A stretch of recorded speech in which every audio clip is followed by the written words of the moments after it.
I was shocked to see that you were at a party with President Trump in Miami instead of accompanying Vice President Vance to Pakistan. What party was I at?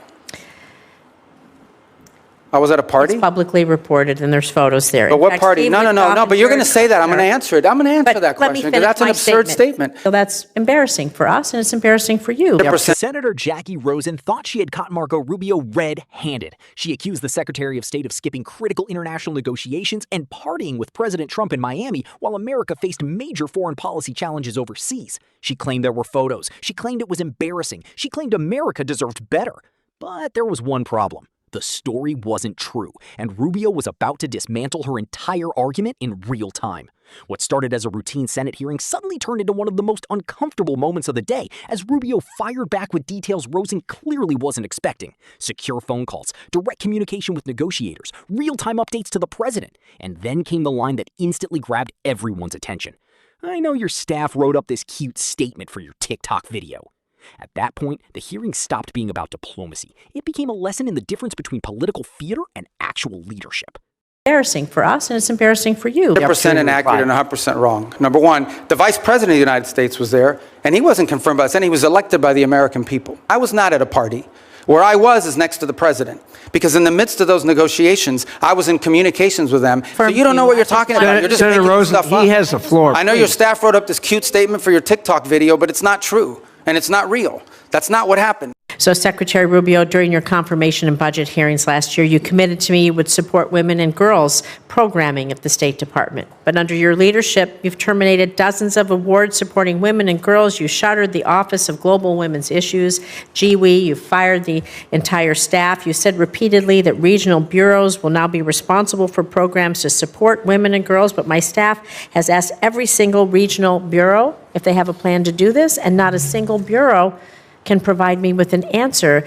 And so, Secretary Rubio, I'm just so disappointed. I want to believe that, you didn't lie to us, lie to me, and so I want to give you an opportunity to explain how women's issues have been integrated into the I don't know. bureaus. Do we have an outline? I don't know who's telling you that at the regional bureaus, because that's not accurate.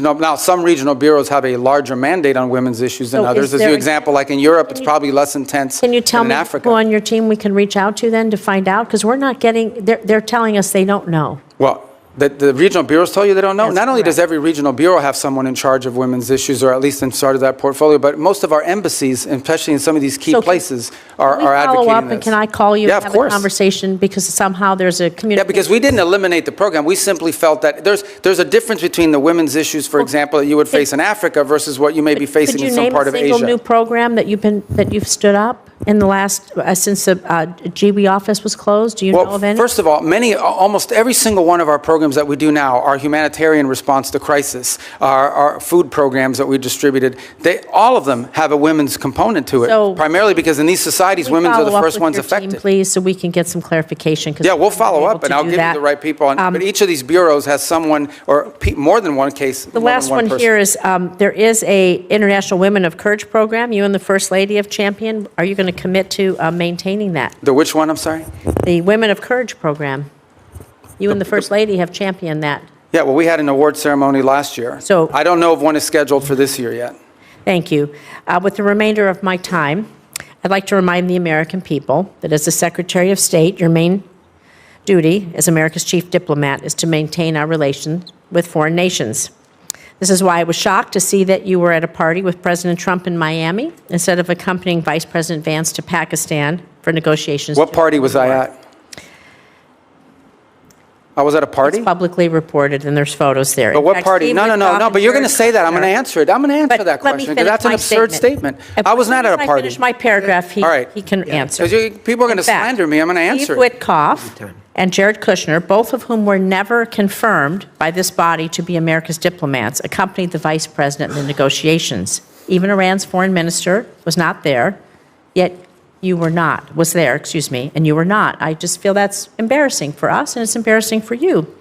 So, Mr. Secretary, Congress represents the American people. We have the power to confirm who represents America abroad. We confirmed you to be our Secretary of State. We confirmed you to be in the negotiations that are happening. And it's just unthinkable to me that you are missing high-stakes negotiations or that you're not involved. It's sad. Senator Rosen, your Thank you. time's up. Yield back. Okay, so let me Secretary Rubio. You're 100% inaccurate and 100% wrong. Here's why. Number one, the Vice President of the United States was there, and he wasn't confirmed by us, and he was elected by the American people. Okay? He is the second in line to the presidency of the United States. He was present. Mr. Witkoff is the president's envoy for negotiation for peace deals. Mr. Kushner is a private citizen that serves as an advisor on these functions. They were the team that we sent to Pakistan. I was not at a party.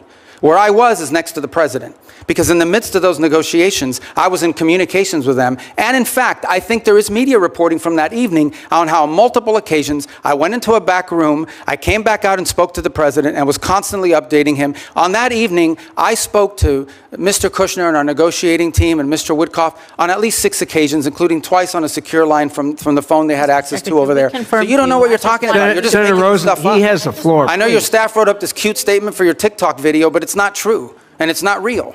That's not what happened. Okay? I'm the National Security Advisor and Secretary of State. I was co-located with the President in the midst of a high-stakes negotiation so that I could immediately inform him about events occurring halfway around the world. I was where I needed to be at that moment because we had a very capable team on the ground in Pakistan, led by the Vice President. Led by the Vice President of the United States. Senator Jackie Rosen thought she had found the perfect gotcha moment. She walked into this hearing ready to accuse Secretary of State Marco Rubio of skipping serious diplomatic work to attend a party with President Trump in Miami. She claimed there were reports, photos, and evidence showing Rubio wasn't where he needed to be during high-stakes negotiations involving Pakistan. But what happened next completely flipped the script.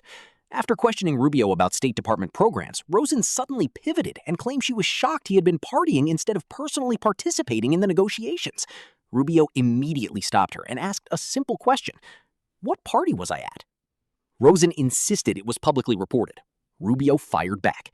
He called the accusation absurd and explained that he wasn't at a party at all. He was with President Trump because, as both Secretary of State and National Security Advisor, his job was to keep the president informed in real time as negotiations unfolded. Then Rubio brought the receipts. He explained that throughout the evening, he was in constant communication with the negotiating team.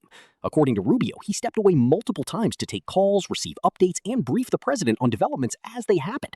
He said he spoke with negotiators several times, including through secure communications. In other words, Rubio argued he wasn't avoiding diplomacy. He was actively managing it. The exchange became even more heated when Rubio accused Rosen of getting the facts completely wrong. He reminded everyone that Vice President J.D. Vance was leading the delegation and that experienced officials were already on the ground handling negotiations. Then came the moment that had everyone talking.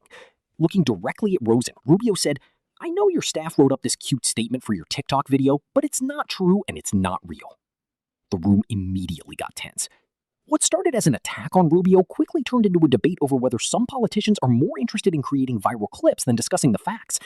Love him or hate him, Rubio wasn't backing down. He defended his actions, challenged the accusation head-on, and made it clear he was exactly where he needed to be during a critical moment.